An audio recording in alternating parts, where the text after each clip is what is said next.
Now on 105.9 FM and streaming worldwide on the WMAL app. O'Connor and Company.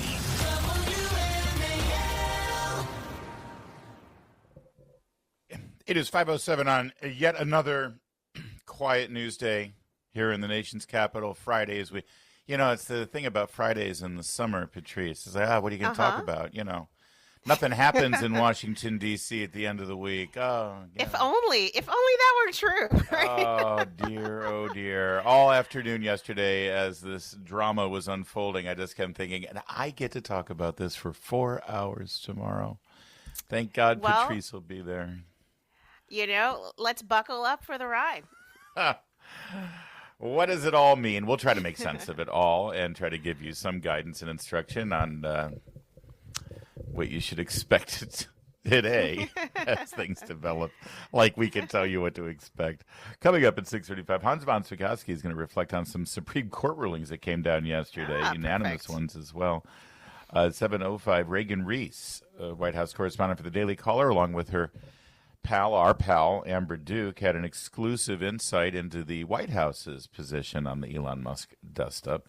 8:05, Tevi Troy, author of The Power and the Money, The Epic Clashes Between Commanders-in-Chief and Titans of Industry. Well, I mean, we saw that play out yesterday, didn't we? And then at 8:35, as if that weren't enough, we're going to get Roseanne Barr's impression on everything that happened yesterday. I what? Wait. I'm just going to be laughing the whole time, Larry. Here's how we're going to have our interview with Roseanne Barr. Roseanne, what do you think of Trump and Musk? And then we'll just walk away for a while. And just laugh. You'll just hear giggles and laughs in the background. Just go, Roseanne. Well, you got 10 minutes. Just go. Oh, Lordy. Well, happy Friday. Let's start off with a good happy Friday, Larry. Yes. It's good to be back with you. Indeed. Yes, I know. Yes, that's true. It's been 2 weeks since I was not here last Friday, so thank you for that. Anything happened while I was gone? Not like last night. No. Like last night. I mean, a couple of things that I want to tell people. First of all, you're not compelled to take sides. You don't necessarily have to. Yeah, you don't. Nothing says, well, I'm on Team Musk. Because here's why. You take your side, you go out there and you say, I never liked that son of a... They're absolutely wrong and they're terrible and they're the worst. And what was Bannon saying yesterday? Bannon said, God bless him, man. I go too far back with Steve Bannon, like before anyone knew his name. Oh, my goodness. Because of my association with Andrew Breitbart, right? My friendship with Andrew Breitbart. So Bannon goes out yesterday and he says, Elon Musk, the president should seize the assets of SpaceX and Tesla. Excuse me, not the president, the U.S. government. The president should order the U.S. government to seize all of the assets of SpaceX, all the rockets, all the everything, and deport Elon Musk as an illegal immigrant. That is insane. That is absolutely insane, Larry. This is why it's listen. And you could absolutely take Steve Bannon's side and say that's right. All I'm telling you is you don't have to go full Bannon on this. You don't have to go full Bannon. You've also got other people jumping out there. Who was it? One of these internet personalities, Ian Miles Chong, I think his name is, who, he's just an influencer type, but he's like, Musk is right. Trump should be impeached and J.D. Vance should be president. And it's like, guys. Oh, gosh. That's way too far. Here's what you need to know. Here's the most important item of the day before you all jump and go full anti-Musk or full anti-Trump. At the end of all this, or toward the end of it, around 6, 7 p.m., around dinner time, Bill Ackman, who is also an influential, mega titan of industry, mega billionaire of a sort, he puts out on X, he says, I support real Donald Trump and Elon Musk, and they should make peace for the benefit of the country. We are much stronger together than apart. And Elon Musk replied and said, you're not wrong. And the White House is indicating today that Trump and Musk are going to have a conversation of some kind. And so everybody just chill out. Sort of watch this go by. You can have an opinion on the issues. You can have an opinion on the men. And if you want to take sides, you can. I choose not to. I find value in both of these gentlemen. I think that our country is stronger because both of them contribute in enormous ways. I mean, if you forced me to choose sides, Oh man, I mean, I'm picking Donald Trump. Obviously, I think on the issues, President Trump, for the most part, in this argument, is right, and I'll explain why if necessary. So I'll pick Trump if I have to pick between the two, but I'm not giving up my Tesla. I love my car. You've got a Tesla, Patrice. You and me both, Larry. And I'm excited that Elon Musk will lead America to reach Mars. So I'm a both and kind of guy, and I plan to be. So, you know what? I was thinking about this. This is very much like when two people who are married have a fight. And very often it happens behind closed doors, but sometimes things reach a boiling point where one party takes it outside to the neighbors, to the community of friends, the church group, and you're there in the church group watching this mom and dad fight with each other. And you're just like, oh gosh, please don't, please, will you stop? Will you take that at home? Can a pastor come in and intervene, have a sit down between you guys and work it out? Yeah. And what I've learned, my husband and I have been married for 9 years, together for over 10. You don't choose sides when there's a close relationship between two people. You let them work it out. And sometimes they need to just go to their corners, cool down a little bit, take a chill pill. Maybe there's a pastor or a good close friend who can speak to each one of them and bring them together when they've had a moment to kind of just have some clarity and look at the situation objectively. And I think that's kind of what's needed right now. But I implore other people, do not get in there. Do not choose sides, because at the end of the day, the married couple always gets back together. That's right. And the people, the others who have chosen sides are left out in the cold. Why? Because you don't know everything that goes on between two people. You don't know the depth and the strength of their relationship, and you're just making assumptions sometimes on your own personality. I mean, Steve Bannon, I gotta believe that there's some jealousy on the part of Steve Bannon not being as close to as Elon Musk is to President Trump. So the Bannon part of it, I mean, I raised Bannon only to tell you what extremes on both sides are saying in terms of what side you should take, right? I'm not saying you need to be like Bannon and say Elon Musk should be deported and all of his assets seized. And I'm also saying you don't need to be like other people who are saying that Trump should be impeached and J.D. Vance elevated to the White House. By the way, J.D. Vance did a long podcast with Theo Vaughn yesterday. My God, that's going to be the most downloaded podcast in the world. Oh, I saw the promo. It was just the two of them sitting on a couch saying, "Oh, what are we going to talk about today?" Oh my gosh, I know. Oh Lordy. Here's how it's going to be resolved. First of all, everyone says, "Oh, well, they both need each other." Well, yes, but not exactly to the same degree. President Trump, of course, would rather have Elon Musk on his side than not. Yeah, but then Elon against Musk, him, sure. But Elon Musk is not the president of the United States. He's not the commander-in-chief. He doesn't have the power Trump does. He can be the richest man in the world, but Donald Trump is the alpha in this relationship. And Elon Musk knows that his interests are much better served in the long run by being on the president's good side rather than his bad side. That's how this is going to get resolved, I think, and I think that will be fine. How did it happen? How did it start? Well, Elon Musk claims that he's really angry about this bill, the reconciliation bill. And he keeps saying, cut the spending. And I'm thinking, he's smarter than that. A reconciliation bill doesn't cut spending. It's very difficult to get a spending not discretionary spending. Through. The most you can touch is mandatory spending, like some of the entitlement programs. Yeah. And so, and we're about to go into the appropriations process, and if he wants to use his influence to do that, now's the time, because he can certainly threaten these Congress people with re-election or primarying and such. So there's other speculations. President Trump speculated at one point yesterday about what was behind the vitriol, and that sort of amped up the vitriol, actually, with a final accusation by Elon Musk that Donald Trump's name was in the Epstein files, which, by the way, I think everybody already knew that, didn't they? Yeah, that's not just because new your news. name is in the file doesn't mean that you're actually named as a potential client or anything, but of course he's referenced in the Epstein files. We know that. That wasn't anything new, and anyone who's observing, that's not the reason why the files haven't been released, though, I don't think. But it was a very weird, sort of oblique claim to make. Because he framed it as being the nuclear option or something like that. I'm going nuclear or something. So we'll unpack it a little bit, but maybe we can at least explain. And we're not going to go, he tweeted this and then he tweeted that. But we will show exactly what the what the suggestion may be here that we're really pushed Elon over the edge and how he's trying to sort of make a power play here to get what he wants. And then what Reagan Reese and Amber Duke of the Daily Caller are reporting about behind the scenes at the White House. We'll get to all of that in a moment. First, though, it's 5:15. WMAL, making sense of the news. Live from the Home Paramount Pest Control Studios. Home Paramount, the leader in pest control since 1939.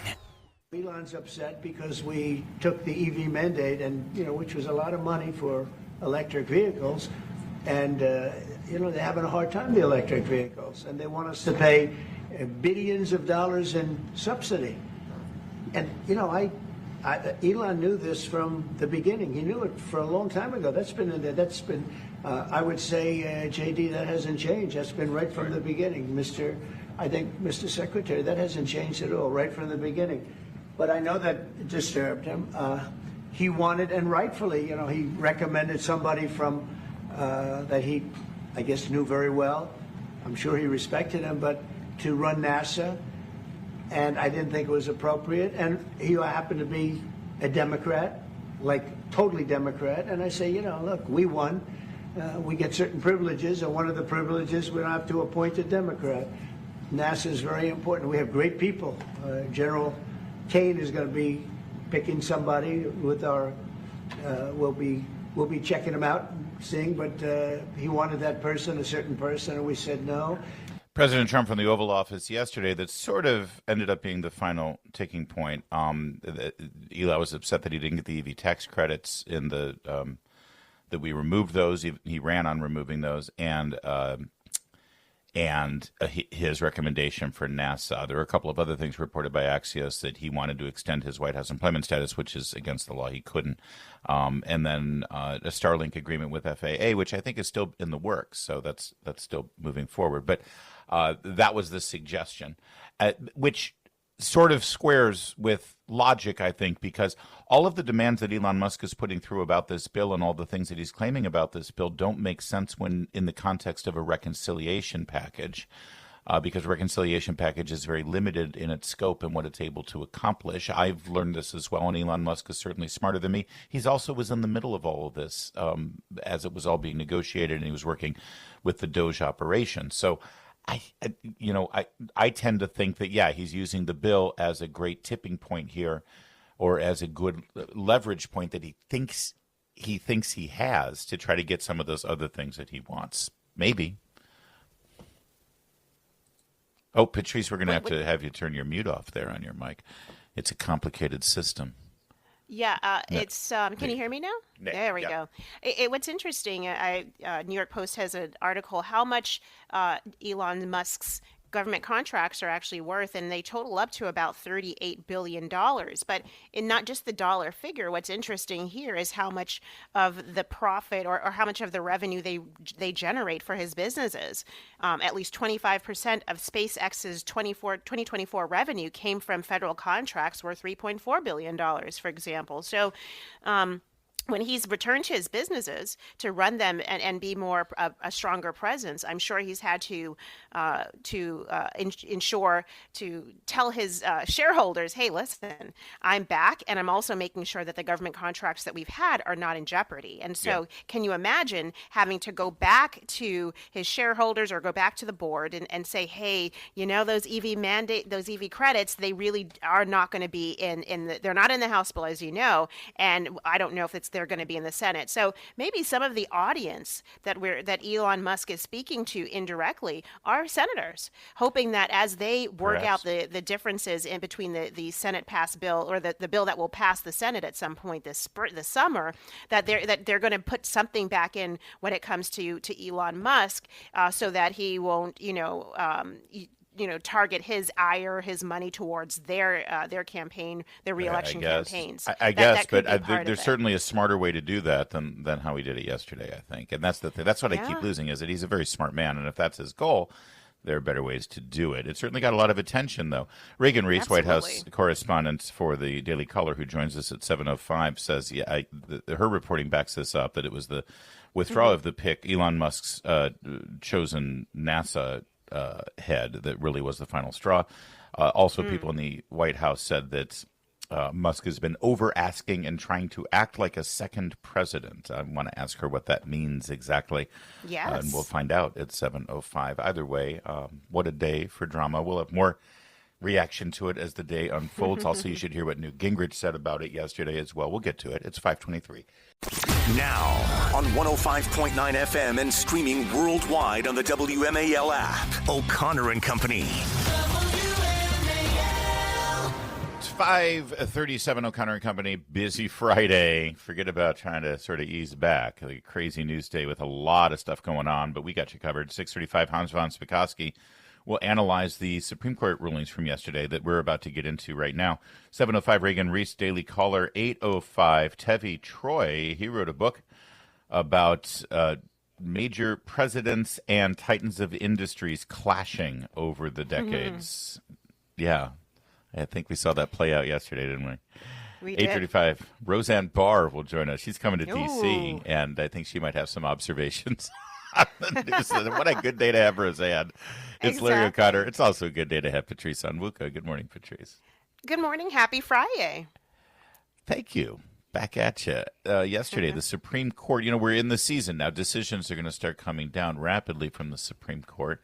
Yes. Tuesdays and Thursdays, if I remember right, are the days the decisions come out. And true to form, the first day the decisions were released, they started with unanimous decisions. It is kind of fun, actually. It's like, all right, this we all agree on, so let's put that out there, Uh-huh. But they're not inconsequential. Ames versus Ohio Department of Youth Services maintained that discrimination can be inflicted upon the majority group by a minority group. In other words, if you're a member of a minority, you are still capable of discriminating. And if you're a member of the majority group, whether it's religious, racial, whatever, Yes. you are still possibly capable of being the victim of discrimination. Patrice, it's the kind of thing that a kindergartner knows. But you needed the Supreme Court to sort of affirm that because there have been a lot of people in academia as well as in politics and even sitting at benches, in this case, the Sixth Circuit bench, that determined that if you're a member of majority group, you have to reach a higher standard of proof that you've been discriminated against compared to people in a minority group, because the understanding is, well, if you're in the majority, you can't be discriminated against. It's impossible to discriminate against you, which is just, it defies logic. Well, it defies logic, but this is what the outgrowth of DEI has been, and a lot of diversity initiatives, frankly, over the past decades, which is the assumption that if you're in the majority, meaning you're white or you're male or you're straight, frankly, that somehow the hurdles should be higher for you. And discrimination in any form is illegal, and it's unfair, and it's unjust. And what I loved is that this was a 9-0 decision. So Yeah. you had all of the liberal justices, including Ketanji Brown Jackson, She wrote the agreeing. decision. She wrote the decision. So I hope that this puts another nail in the coffin of DEI and all of the affirmative action programs and all of the ways that, frankly, white, straight males have been discriminated against. By the way, this is Title VII on the Civil Rights Act of 1964, which includes employment discrimination based on race, color, religion, sex, or national origin, which means you can't discriminate based on those three categories when you're hiring somebody. And that means if you're a black employer and you're discriminating against white people, yes, that's discrimination, and you can't do it, period. It's been affirmed unanimously. Okay, moving on. Catholic Charities Bureau versus Wisconsin Labor and Industry Review Commission. The state of Wisconsin had certain rules for nonprofits in the state, but if you were a religious nonprofit having to do with unemployment taxes, you were treated differently. They were claiming that had something to do with the imaginary separation of church and state, and that if you're a faith-based organization, the government needs to treat you differently when it comes to these rules and regulations. And again, unanimously, the Supreme Court said, no. That's not just because they are a religious, faith-based organization. You can't treat them unfairly. And again, I'm sorry for all of you legal eagles who I'm mangling this. Tune back at 6:35. Hans von Spakovsky is an expert. He'll get into it. He'll break it down for us. But again, this is sort of a common sense ruling that, you wonder, how did this even get that far?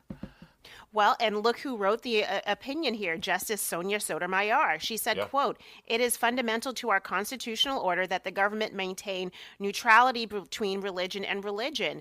And so when there may be hard calls to make in policing that rule, but this is not one. When the government distinguishes among religions based on theological differences, it imposes a denominational preference that must satisfy the highest level of scrutiny. And it just, so in short, you can't treat Jews and Christians or Baptists and Pentecostals differently. and finally, I think possibly my favorite, although I too like those two. This one, by the way, the opinion written by Justice Kagan. So the three liberal justices had their day. This one was Smith and Wesson versus the government of Mexico. So, folks, if you remember last Friday, Hans did mention this one. Did he? Oh, good. Oh, then he'll be able to do a victory lap on it today at 6:35.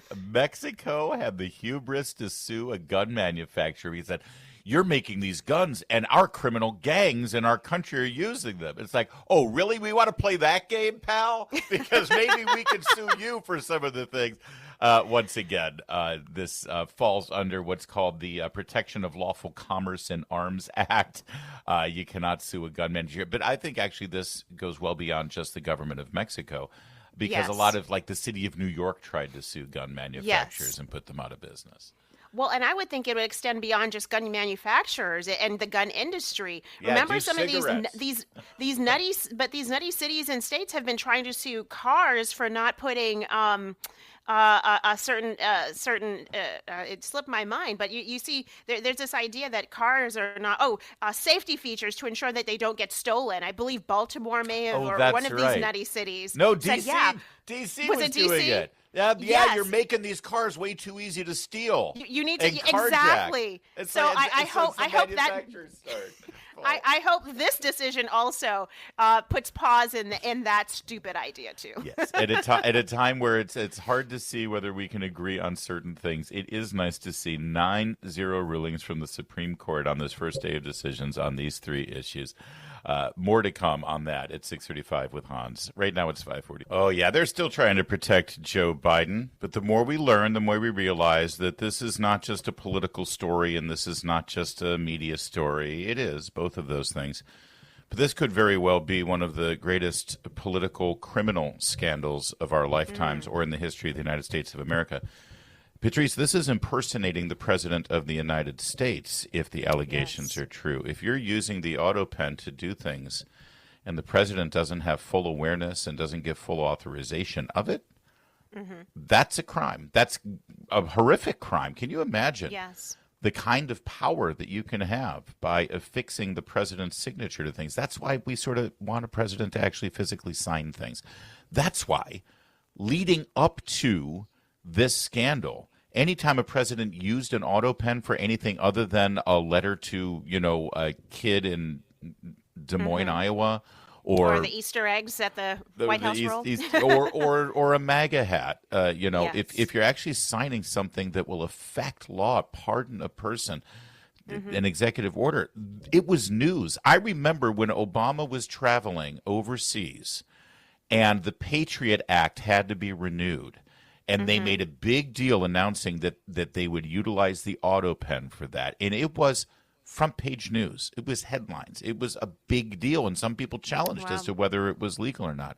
Now you find out what President Auto Pen was doing. And it demands investigation. Absolutely. The American people deserve answers. And Representative James Comer, the chairman of the House Oversight Committee, just took one further step to hopefully get those answers. Yesterday, he subpoenaed Dr. Kevin O'Connor, no relation, the president's physician. He will appear on June 27th for a deposition as part of this investigation into the cover-up of Joe Biden's health and decline and the unauthorized use of the auto pen. And I wonder if this presidential physician is going to claim privacy, that like some sort of HIPAA protections or Hippocratic Oath protections to not have to testify about the health and well-being and diagnosis of his patient. His patient is the President of the United States. I don't think those protections should apply. And if Joe Biden truly does want to prove to the American people and the world and his legacy that he was fully competent the entire time, he then should waive all of those privacy protections. Biden should say, listen, man, come on. I'm an open book. Jack, go ahead. I have nothing to hide. Kevin, Dr. O'Connor, you can go ahead and say whatever you want about my health. Let's see if he does that. Well, I'm looking forward to what is also news that Karine Jean-Pierre, the former press secretary, may also be brought in for to serve a subpoena to appear before the chairman and before the committee.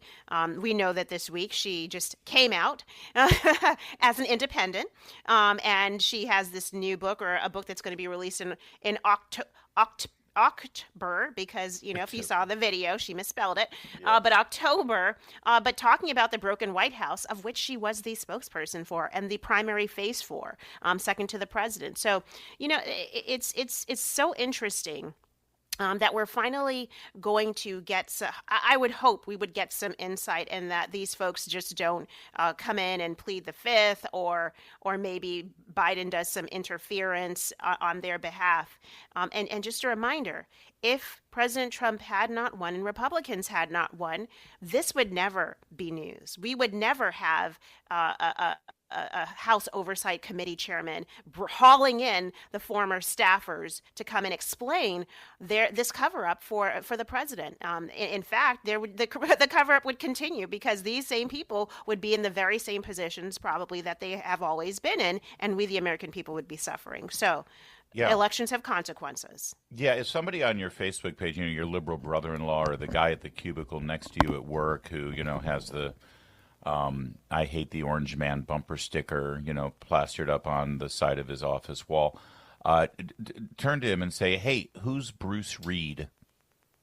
See what he says. I doubt he knows who Bruce Reed is. Or you can say, who's Steve Ricchetti? Do you know who Steve Ricchetti? Ever heard of him? Did you vote for Bruce Reed?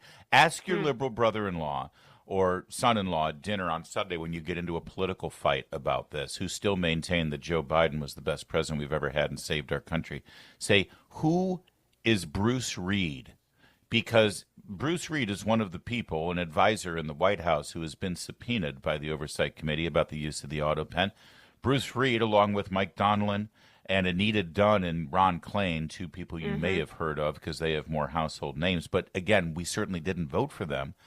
They're alleged to have used the auto pen to enact executive orders, to enact legislation, to enact directives at the White House. That's a coup. And unless Joe Biden can swear under oath that he had full awareness and understanding and comprehension of every single thing, and that might clear it up. Maybe we need to have him testify and say, please give us the details of why you decided to halt the distribution of liquid natural gas to Europe during your last year of the presidency. If he gives the same answer he gave Speaker Johnson a month after it happened, the answer will be, I didn't do that.